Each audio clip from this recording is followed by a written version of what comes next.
Welcome to Previously on X-Men, the podcast that looks at X-Men comics, movies, shows, characters, and more. I'm Hilary.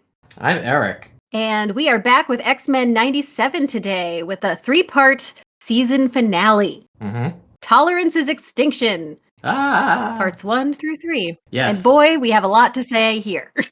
Yeah.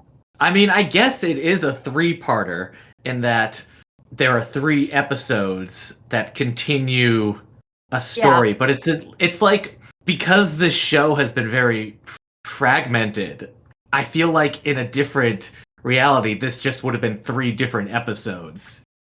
But True. These 3 episodes, again, they're way too squished together, but they just feel like a normal X-Men show in terms of just carrying on the story. But because of how this show has been, they have to be like, well, 3 episodes covering one topic. Yeah, it's a 3-parter. A 3-parter. Yeah. So let's get some facts. The streaming debuts for these were May 1 through May 15, 2024. Yeah. Where were you? Jeez, I don't know, May last year? Do you know? I was sitting on the floor after work watching these episodes. Are you just guessing that? Did you really watch them as soon as they showed up? Why didn't I? I don't know. After episode 5 was when I watched the first 5 episodes at once, and then I stayed with this. I kept watching the series weekly after that. I feel like maybe I was having emotional problems with like if I wanted to watch the show or not, and I was waiting for you to tell me if I should watch it. Maybe. Anywho, parts 1 and 3 were directed by Chase Conley. Part 2 was directed by Emi Yanamura. Parts 1 and 3 were written by Bo DeMaio and Anthony Saletti, and part 2 was written just by Anthony Saletti. Did you talk about Bastion's voice actor last episode? Yes, we did. All right. Because he's not a voice actor, right? He's just like a regular actor. Well, I mean, he played Hector in Castlevania for 19 episodes, so.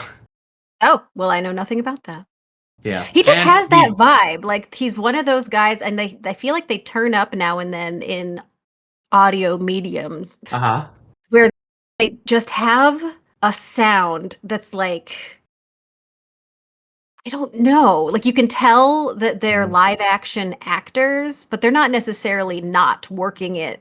Like, it's not working as audio. You know what I mean? Like, there's just a certain tone. I guess because of the way Bastion is played in this series as like a really weird kind of with it. He's played completely different than he is in the comics. I guess because of how Bastion's personality is, and it's kind of like out there. I thought maybe they had gotten someone where that would make sense. But then I saw him like, no, I don't know this guy. Yeah. That's the same Adam kind X. of thing I thought. Like the way that his voice sounds, I was like, okay, so this is stunt casting in some way, but it wasn't anything that I recognized. He sounds like he's somebody, and then you look him up, you're like, oh. Yeah, really. Exactly. Yeah, that was my. I mean, he's the lead role in the Netflix series Gentleman, and he's done a lot more voice work for Castlevania and The Witcher than I have, so I don't know who I am to say he's more even than you, Eric.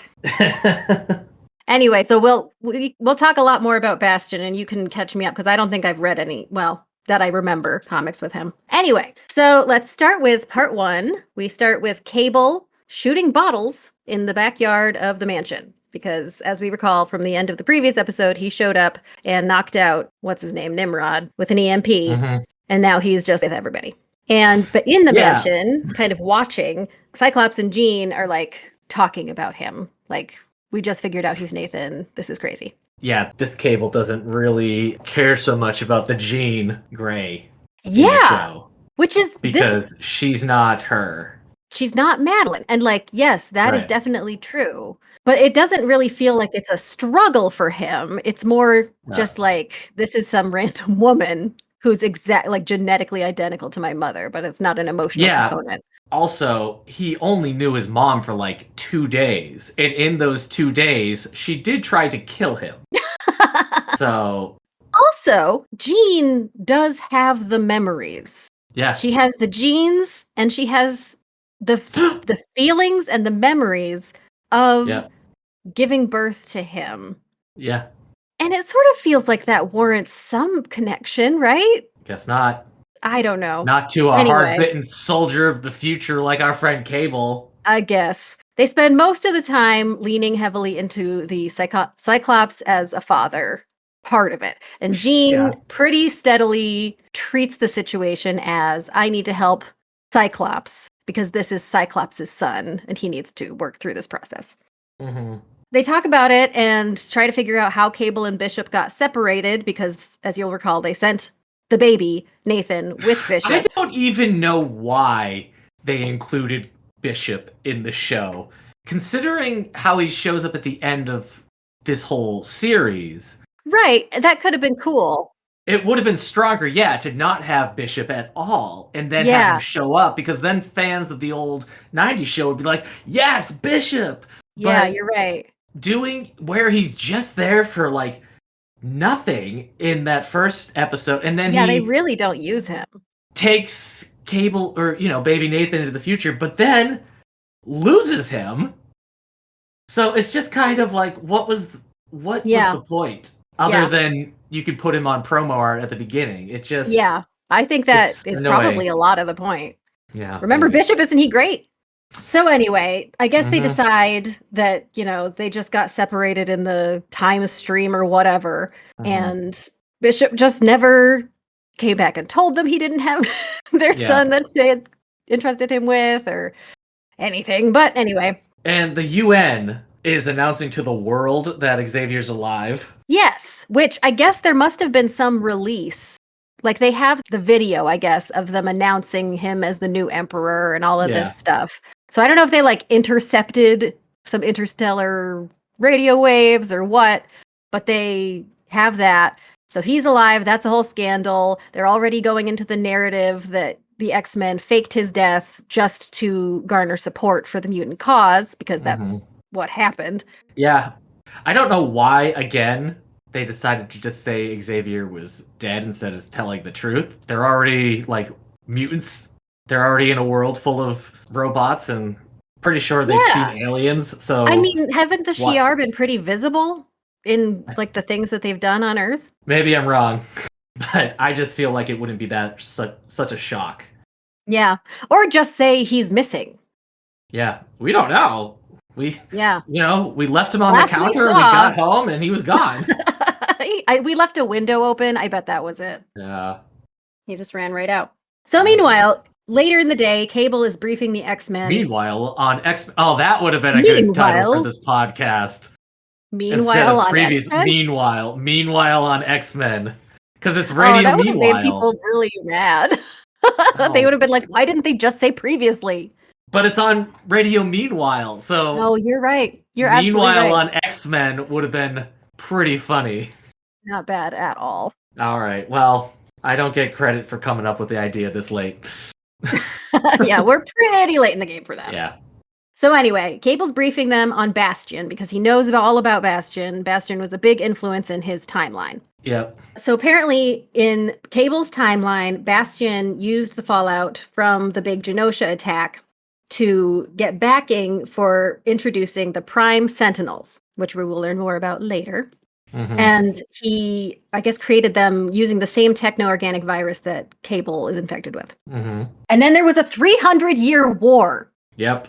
So I guess Cable came out of the time stream after, like, 300 years into Bastion running things, I guess, sort of. I guess. Yeah, I mean, what because seems to have Cable's Yeah. like from 1,000 years in the future. Right. Okay.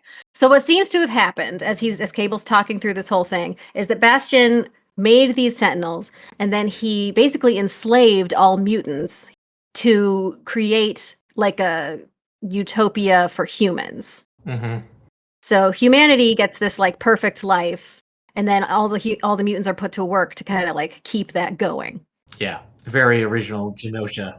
And then I'm not really sure how that deteriorates into the craziness that because Cable's in like a weird post-apocalyptic thing, so Yeah. something must have happened. That's one of those things that you have to, I don't know, you have to ignore the like year 4000 that Cable comes from, where Yeah. he's been at war with Apocalypse for like a millennia or something. You just have to be like, Okay, yeah, sure. Time is malleable. Setting that aside. Yeah.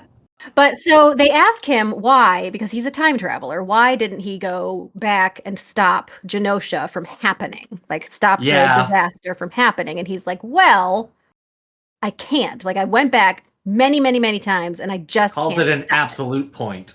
Yes. And then Beast jumps in with some MCU continuity and Yeah. says that I can't remember what they're called, but the mystic people that interact with Doctor Strange Mm-hmm. call this, you know, Absolute point. so you can't change it. And that's something that they explore in the Doctor Strange movies. Yeah. So he could come after Genosha, and so he's kind of like, I can't do that, but I can stop Bastion now. So that's the plan. Mm-hmm. I mean, and we saw that he tried to warn Madeline, and he then disappeared. Oh, right. Yeah. So that's what happened. That's why he got sucked back into the Oh, time boy. stream or whatever. Yeah. I mean, I guess that's just a thing you have to make up. Otherwise, the question, why didn't you save Madeline, is really awkward. Right. Yeah. I think anytime you end up with time travel, you just have to create some rules that are exclusively for narrative purposes. Doesn't have to make sense. It kind of reminds me of the concept in Stephen King's 11/23. I can't remember. Oh, yeah. 61. 63. Whenever JFK was assassinated. Yeah. Because the idea in that, or at least the show, I never read the book, but in the show, the closer James Franco gets to the moment of stopping the assassination, the more that, like, time itself is throwing things at him. Yeah. And he's having to maneuver, like, random car crashes and all these blockades and everything, because, no, this is a very important moment in time. Right. So it's not unheard of. That's a very Jack Finney take on time. Oh yeah, and your husband loves both Stephen King and Jack Finney. Yes, and he does. Stephen King loves Jack Finney as well, so it all makes Isn't sense. that just great? They should all be buds. Yeah, Jack Finney. your husband Nick, when he heard Absolute Point, he's like, yes, finally. So after this debriefing, we cut over to Roberto's house, his like fancy ritzy house, and Jubilee is with him. They're eating, some meal, I don't know, with his mother, and there's a butler involved and all this stuff, and they're just chit-chatting like everything is just fine. Oh, is this when Jubilee has switched her costume to the... it was her vampire era look. I feel like that's later. Okay. Because I remember noticing it. Like, maybe she was, and I didn't notice it until later, but I feel like it's later. I don't know. Right. All right. But they find out that Roberto's family is going to be throwing a gala for Genosha, and she uses that conversation point to talk about how, well, the X-Men certainly aren't doing anything for the mutants, and we've got to protect the mutants ourselves, and we're such great benefactors. Meanwhile, in the background, there's just a constant television about how Xavier faked his death, and the X-Men suck, and all this stuff. So they just have to kind of sit there and be okay with that for a little bit. Then we cut back to the mansion. Rogue is in the infirmary. She's unconscious. She's like tossing and turning, very sad. And Jean is like psychically doing something. This never comes to fruition. I don't know exactly how she's helping her, but she's trying to help her using her telepathic powers. Nightcrawler is there, and it seems to have just been sitting with her, which I think is lovely because he's her brother. Yeah. And then the two of them have a little chat about Jean's feelings about Madeline. Yeah. Which is always great. Yeah, I don't... One, it's kind of funny to have like a moment between Jean and Nightcrawler who, have not interacted once until this moment. Because like Nightcrawler's like Ms. Gray or whatever. And she's like, you can call me Jean. It's crazy. I just feel like this should be compelling Jean Grey story stuff, but I don't know why it just rubs me the wrong way.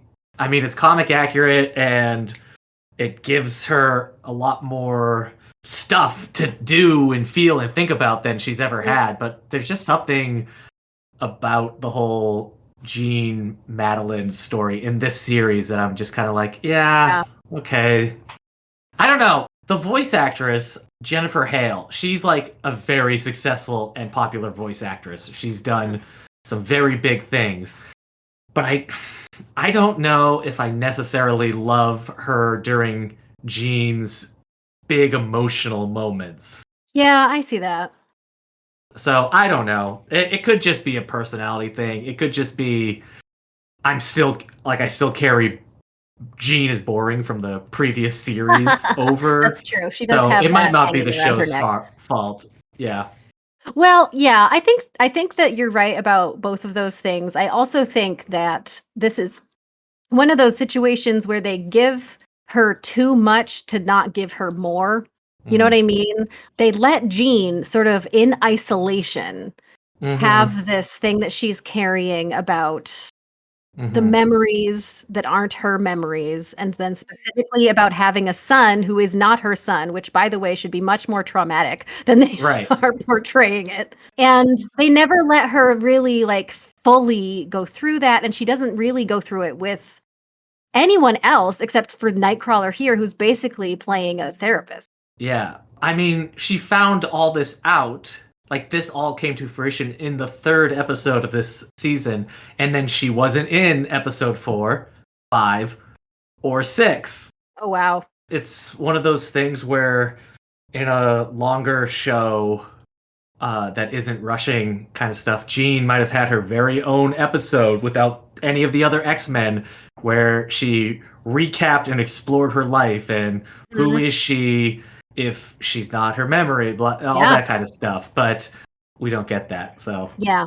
She's sort of I mean, I'll probably talk about this a little later, but she's sort of used as a tool more than as a character, I feel like. She's kind of sometimes, yeah. like an example of how that's working in this season. That there's Yeah. like things they want to happen and places they want to end up, and Hmm. they use the characters as pieces kind Yeah. of to like get them situated where they need to be. Not all of Sometimes. them and not all the time, but I Right. think this is an example of that. So they go to Pennsylvania to find Bastion's mom. Oh, right. Cyclops, Jean, and Cable go and they meet the mom, and that's where they learn about Bastion's origin, as it were. Yeah. And it's just like a rickety old house, and it seems like kind of a rundown, like the whole Yeah, town is just done. yeah. So Bastion turns out that Nimrod, he left some pieces behind, and that those pieces attached themselves to Bastion's dad, who then, with his wife, conceived Bastion.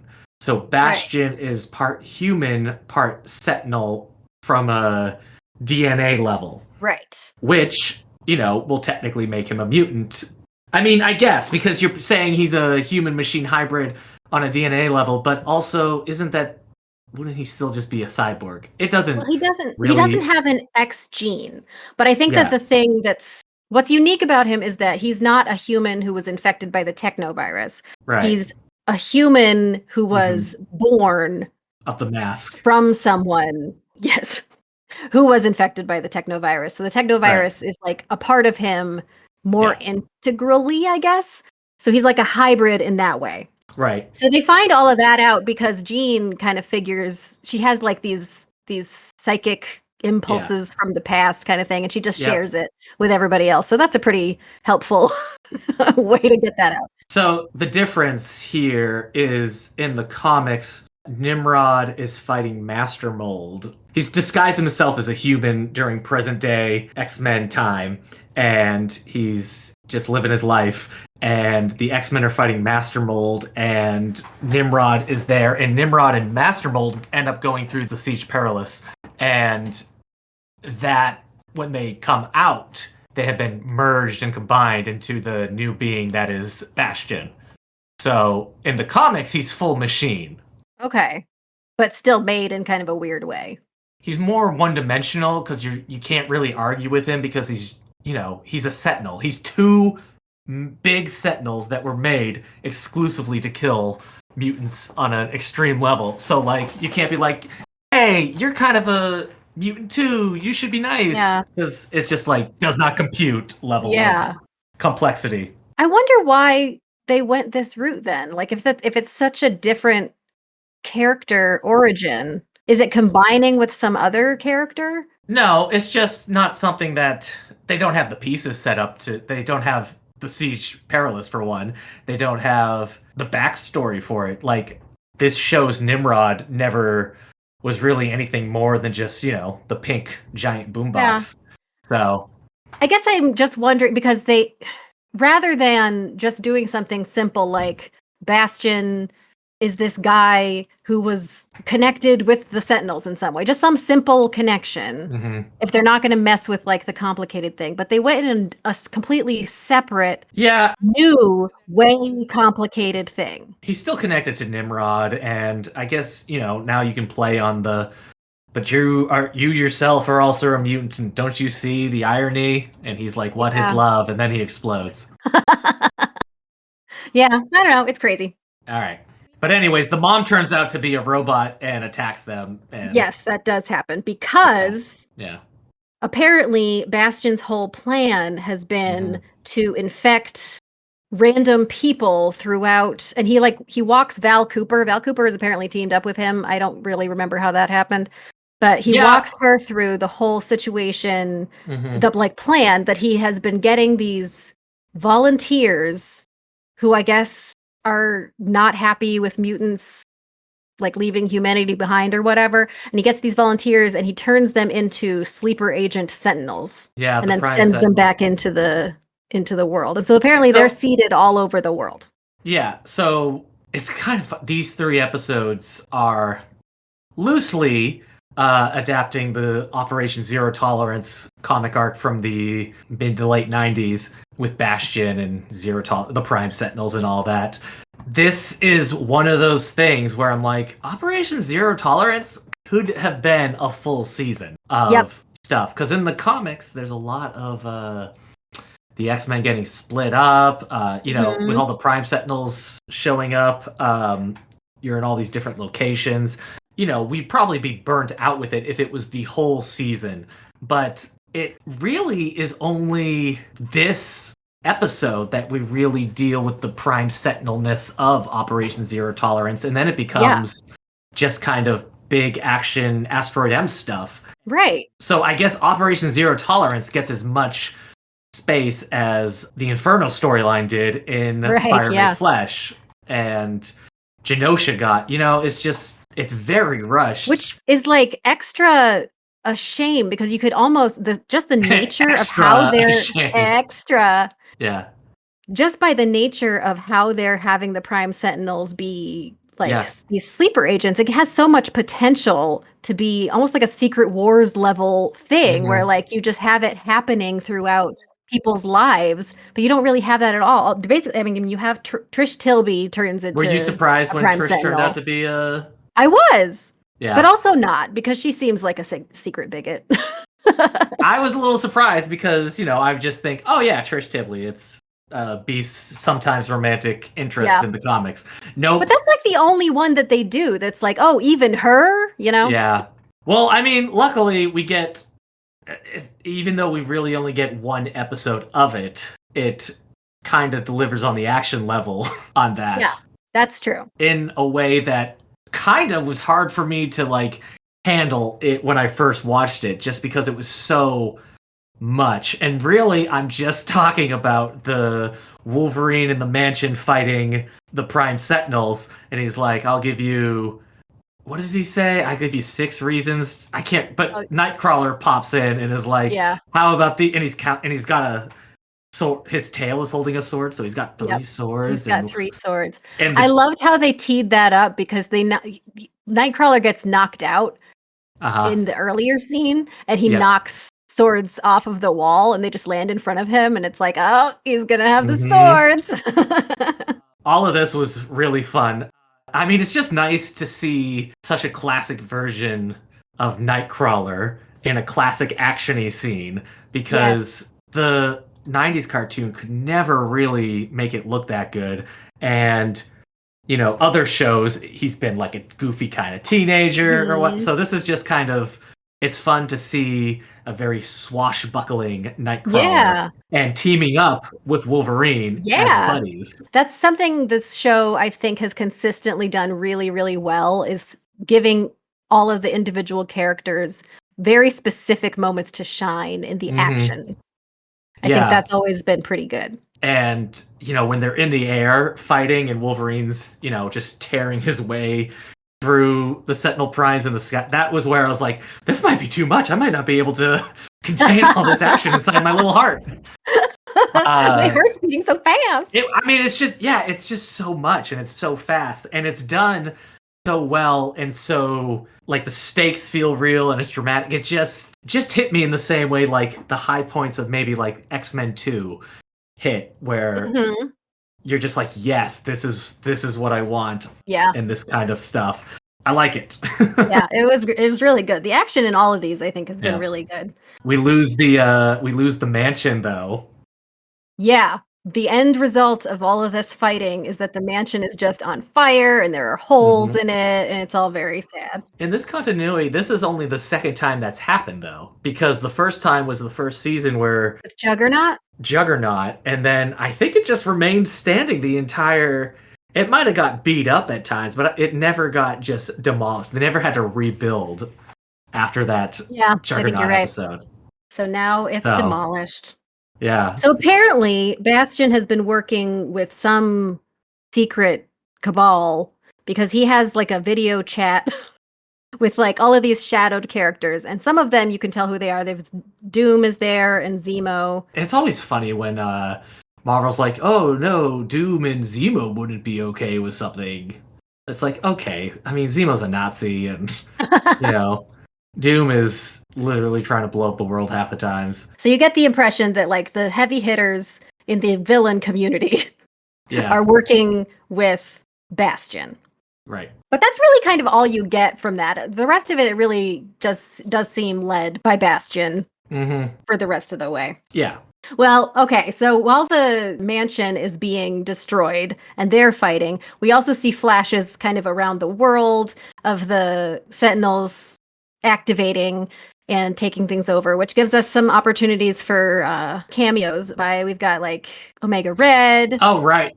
And Silver Samurai, I think. Yep. Daredevil, yeah. Yeah, the Omega Red stuff is kind of cool. You see some of the bad guys being like, I might be bad guys, but I'm going to stand up for my people. Yeah. So he's not that bad. That's fun. Yeah. Jubilee and Roberto were in the mall, and they were attacked, I think, by his butler, who became a sentinel. And so they're running, and they split for a little bit, and then they get back together, but they're kind of just running through the city. Jean, Cyclops, and Cable do a team up. Oh, they're in the jet. Yeah. That's right. So Jean and Cable are in the jet from... Yes. They were coming back from the mom. Yeah, they get to have a little family fight, which is fun. Yeah, the jet is crashing, and they drive a car out of the back of the jet. Yeah, it's sweet. It's the weirdness of X-Men families. Yes. But you get this fun little moment with them. Which, again, is using Jean, who is in every other way completely isolated from this family. But it's fine, whatever. Roberto and Jubilee, when they're running, they go back to, I guess, his house, which is where the gala is happening, and they burst in, and they're like, Roberto's like, Mom, these guys are after me. They're trying to kill us. And then the Sentinels, seemingly following some very specific intentional programming, stand up straight and say, no, ma'am, we don't kill anyone. We help mutants or whatever. And his mom tells him to go with them. Yeah, it's hard to be rich and be a parent at the same time. This woman. It's not easy. Oh, they seem to have authority, so we should all just listen and bend over backwards. You need your money.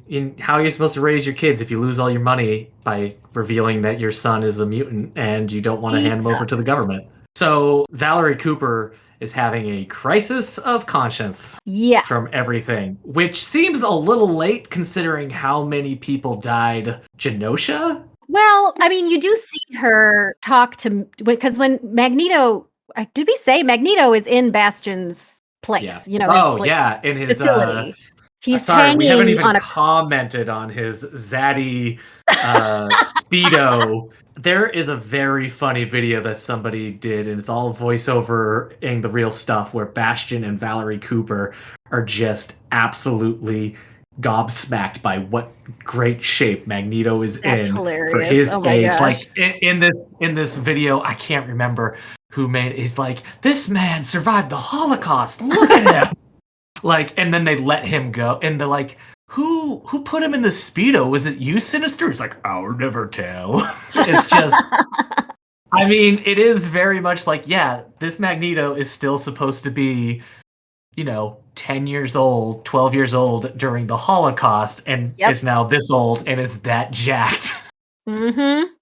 I think maybe there's they have not. him being a little younger because later he can't remember his parents because he was so young when they died. But still, Oh, I mean, still. yeah. My grandmother was born in 1930. Oh boy, yeah. It's Yeah, it's pretty wild. But I guess, something about his mutantness maybe maintains him. I don't know. But so he's hanging on like a big X, completely naked except for a Speedo, and he won't speak to anybody. And Val is like apologizing to him. She insists that she had no idea that Genosha was going to happen, but she is connected with Bastion again for some reason. Do you remember why? I think she's just grossed out by everything. Sinister had said an endless supply of mutants in his camps is what his dream is. I mean, obviously, I think she should have had a bigger reaction when Genosha happened, but I think it's just now she's. But like, why is she with them to begin with? Well, it's kind of government backed a little bit, isn't it? And she was with The UN. So you think it's connected to the UN? No, she was. I mean, she's just part of the superhero thing. I mean, didn't Bastion explain all what is going to happen? I don't know. I spent most of this episode trying to remember that she's not Mystique in disguise. I know. I kept waiting. I thought she was. I thought that had happened. Yeah. And I thought that would be part of the reason why she's so disgusted by everything is because. Yes. I don't know if there's something about the way that they were like framing the shots or something, but I 1,000% thought that was going to be it. It's not just that. It's her reactions about Rogue during the Genosha episode, I think, that kind of... And also the fact that Mystique's kind of a big character and we haven't seen her. And in the comics, when Claremont was writing her earlier, she was, hiding in the government at times as... Right. So... Yeah, I kept waiting for that reveal. It didn't happen. Yeah, that was distracting. You're right. It reminds me of Revenge of the Sith, where somehow Anakin is able to kill all those younglings, children, and he's fine. And then he goes to the Mustafar system and kills the senators or the Trade Federation guys. And then he cries. Like somehow killing a bunch of old Trade Federation senators is more heartbreaking to him than killing all these children. I'm going to do some psychology on it. You ready? This is completely pointless. I bet what could have happened is he compartmentalized what he had done with the younglings. So like he had to like heavy compartmentalize that in order to even do it. So he does it and then he like sets it aside completely. He chops it off in his brain as if it never happened. And then when he kills another group of people, that like breaks the wall. And so he's crying about the original thing. Okay. Now. So maybe that's Valerie Cooper. Maybe Genosha was just too big for her to even comprehend. Yeah. But anyways, she has her crisis of conscience and lets Magneto go. And Magneto is mad. Yep. I mean, this is the stuff that, Magneto's always warning people about. And everybody's like, yeah, but you still can't blow up Antarctica. But this is, what he's been saying. And he...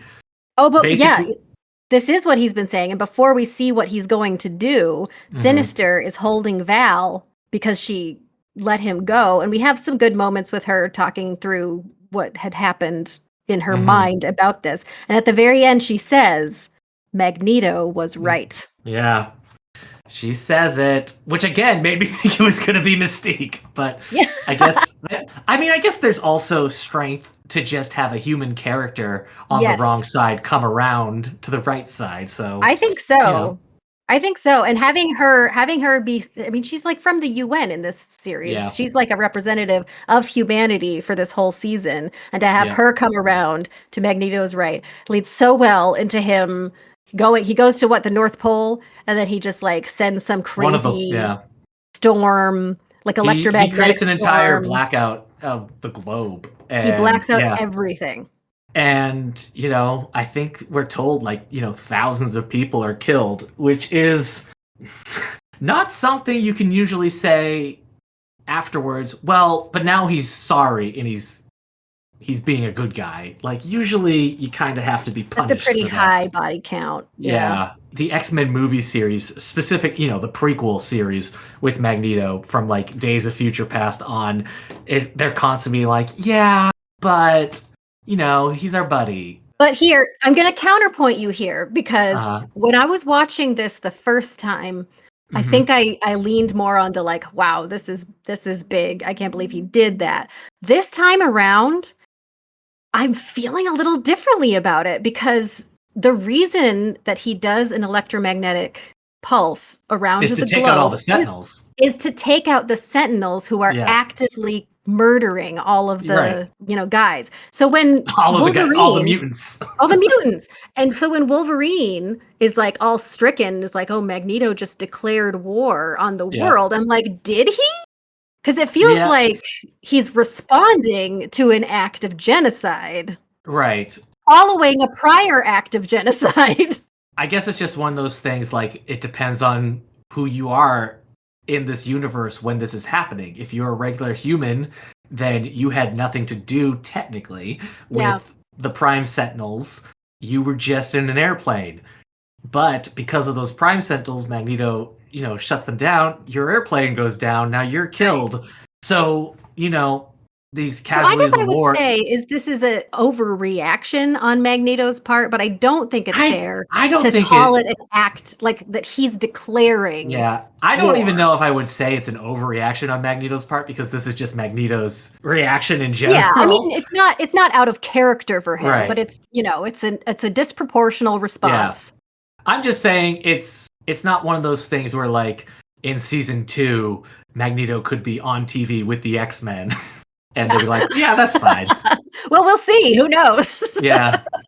So that's what he does. And Wolverine is a frowny, sad-faced guy. He sure he's is. Just if only the professor was here. Wah, wah. It's just so sad. And I'm just kind of you're a 100-year-old man. Why are you still if only Xavier was here to help? You're older than the professor. Help? So, but guess what? He shows up No. in a ship. And it's the same. It's the same as when what's-her-face showed up. She Our Lady. Lilandra. So yeah, he's back. And he says, I wrote it down, he says, I hope I'm not too late.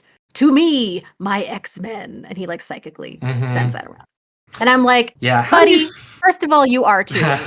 Second of all, what do you think you're doing? Yeah, a lot of people are dead. So that's the first episode. All of that happened in the first episode. And again, even that part 1, even if it was just 2 parts of them dealing with the Prime Sentinels in the active Operation Zero Tolerance and that, an extra episode of that might have helped. Yeah, I think you're right. It's still, in the comics, it's, a year-long or more event. But I understand not doing the whole season of that, but it could have had another episode before they were just no, now we're going to go blow stuff up at Bastion, and then we're going to go to the, there's just a lot going on. Wow, we're going long. Yes. Let's finish the rest of this when we come back next episode. All right, cool. Thank you to Prophetic Music for our theme song. Previously on X-Men is brought to you by the Radio Meanwhile Network. Current shows on the network include This Endorian Life and 9021 Here We Go. Please rate, subscribe, or share this show wherever you get your podcasts. Bye!